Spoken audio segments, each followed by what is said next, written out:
This is going to be a video tutorial on how to switch your Instagram account to a business account. I'll be using an iPhone SE for this, but the steps should be very similar on other devices. Let me jump over to my phone here. Okay, I have my phone opened up now, and I am on the Instagram app. To switch your account to a business account, first thing you need to do is tap on your profile icon in the lower right hand corner. Then you will tap on the 3 Bar Hamburger Menu in the upper right hand corner.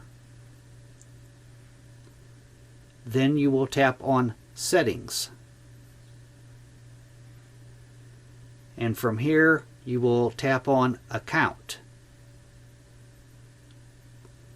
Now you want to scroll all the way to the bottom to where you see it says Switch to Professional Account and tap on that.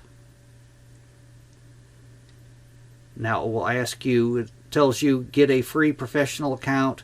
With a professional account you can get access to insights about your followers and account performance, new contact options, and more.